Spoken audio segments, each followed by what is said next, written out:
Welcome back. You're listening to the Leave the Key Real Estate Show. I'm your host, Larry Wagner, here with my business partner, Jamell Givens.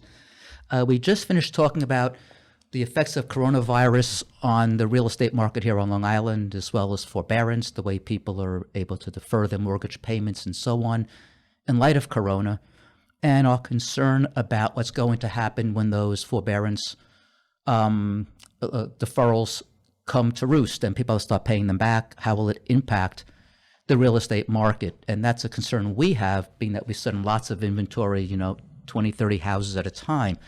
But that's our problem, our burden to deal with. But homeowners across Long Island are also concerned if they want to sell their house. Will the house be worth more or less, this point going forward, if there's a glut of foreclosures on the market that negatively impacts people's home values?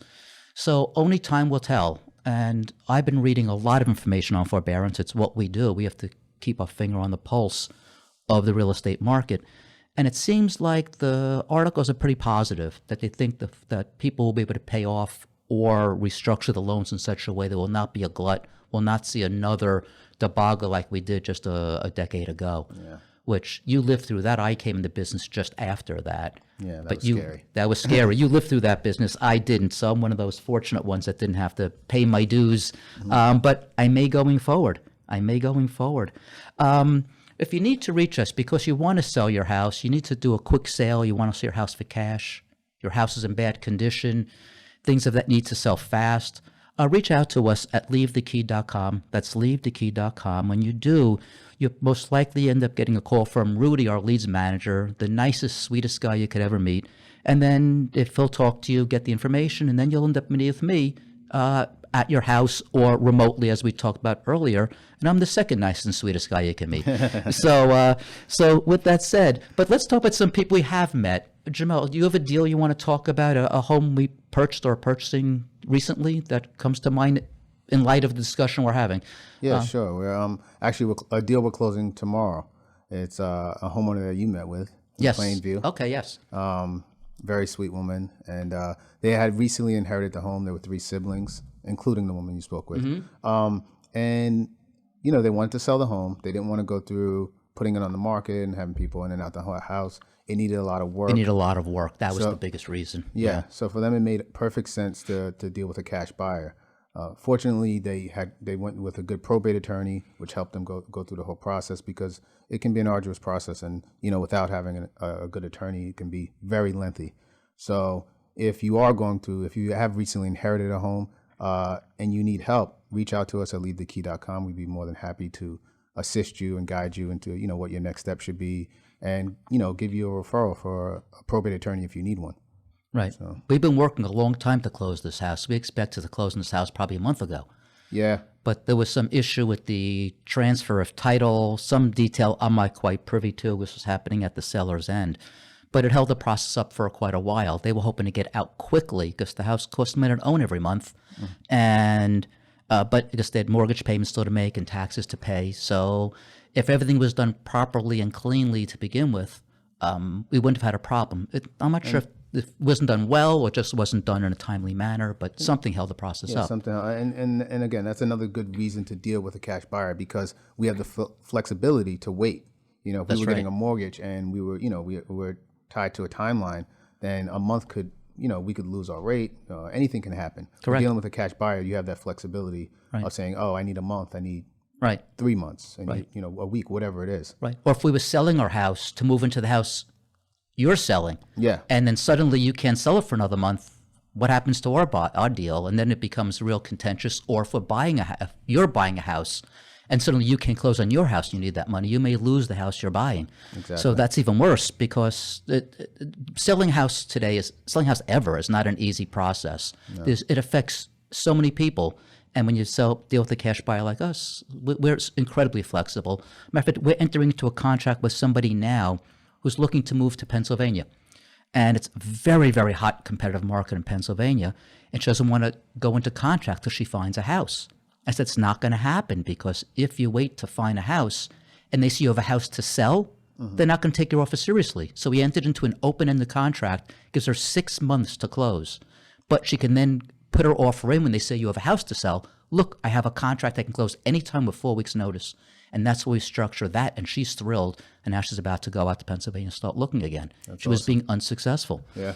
So one of the homeowners I was talking to is upstate New York and Painted Pony.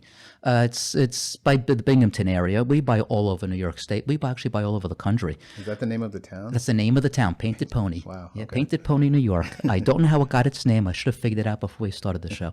But anyway, and they ended up buying a house. They tore it apart and decided they didn't want to put it back together again. Now they want to sell it. Now, houses up there sell for tens of thousands of dollars, not like down here where they sell for hundreds. And they can't sell it retail. They have to have a cash buyer. It's not a mortgageable house. So that's something to be aware of. And we're picking up the house for a few tens of thousands of dollars. It's going to cost us more to renovate the house than actually buy the house, even with the less expensive construction costs up there. But anyway, so that was sort of my interesting transaction of the week or client contact of the week. I said there's a few ways people can make money in real estate. Whether they work with us or with any real estate investor. And one is they can lend money. As real estate investors, we keep a lot of cash on hand for those people that need to sell the house immediately and we don't have time to raise cash. But other times we raise cash to make sure we can keep plenty of money on hand. Jamell, do you have an example of someone who lent us money to purchase a house? Yeah. Not too long ago, we did a deal in Ronkonkoma. It was a house we purchased for $250,000. It was I remember worth the roughly house. 3 bedrooms? 3 bedroom, 1 bath. Yep. Yeah, worth roughly $400 at the time. ARV. That's after we repaired it. Right. We put about $75,000 into it. So we were into it about $325,000. That's just our raw costs. That's the doesn't include utilities, commissions, and things like that. And that was the loan amount. The person loaned us the money to do the purchase and the construction. Yes. And they felt comfortable because the house is going to be worth $400,000 and that lent us $325,000. Yeah. See, even if something happened to the real estate market, we're still well covered. Exactly. They were still well covered, I should say. Yeah, they were in a first lien position, so they were well protected. Yep. And this is someone who had the money in the bank. They were getting like 0.5% interest, something like that. Yep.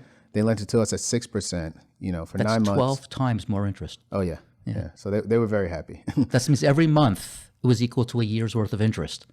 Every month with us, yeah. Yeah. So they ended up making about $15,000 on that deal. They were very excited and looking to do more with us. What would they have made otherwise? 1/12. So probably around $1,200 or something. Yeah. Instead of roughly $15,000. That's huge. Yeah. And what was their work to do? What did they have to do for this money? Nothing. Write us a check. They wired a check. That's they it. wired. I'm sorry. They wired the money. That was it. So, It was a piece of cake. Yeah. So if you have money sitting in the bank doing nothing and you're interested in learning how to lend money to real estate investors, by all means, give us a call. One of the things to be aware of, rates vary wildly when lending to real estate investors, and that's based on, number one, the house itself. This one had a lot of equity in it, so the deal was very comfortable for a lender. But more importantly, it's how successful and how experienced is the real estate investor you're working with. If it's the first house, you can get much higher interest rates, but you're taking a much higher level of risk. Many people lose money when they flip houses. Jamell, have we ever lost money flipping a house? Yes. We have. Yeah. Even we have. We've done hundreds of houses, and we still lose money periodically, but we have deep enough pockets that we'd never, ever not pay anybody back all their money, all their principal, and all their interest. We make enough money on the other houses that it's not a problem. If you're dealing with someone and doing their first house and only house, that's an issue. Another way to make money is we have a program called Driving for Dollars. You want to spend a few seconds talking about that, Jamell? Yeah, Driving for Dollars is pretty cool. Basically, you take a picture of a house, you send it to us, and we'll do all the research. We'll find out who the owner is, if it's a property they're interested in selling, and if so, if it becomes a deal for us, we'll write you a check for $1,000. Right, and what kind of houses would they be looking for to take pictures of? Not just any house. Yeah, you want to send us pictures of blighted properties, an eyesore, something. If it's a neighbor you want to get rid of, whatever the situation. But something that you think would need work. Cars, no license plates in the driveway, old boats, broken windows, just a dilapidated house, something that's been vacant for years. Yes, things like that. Correct. And if you do that, you can make money doing that, and it takes no time, no cost, no skill, no risk, no money. A third thing we do is we're willing to train people how to do what we do. We believe it's a world of abundance, and we make our money by doing business with other people, and we're happy to pay back by teaching other people how to do exactly what it is that we do. There's plenty of houses on Long Island. We're a small company of 10 people, and trust me, we can't buy them all. So I'm more than happy to train other people how to do it. But Jamell, I thank you for spending time with us today.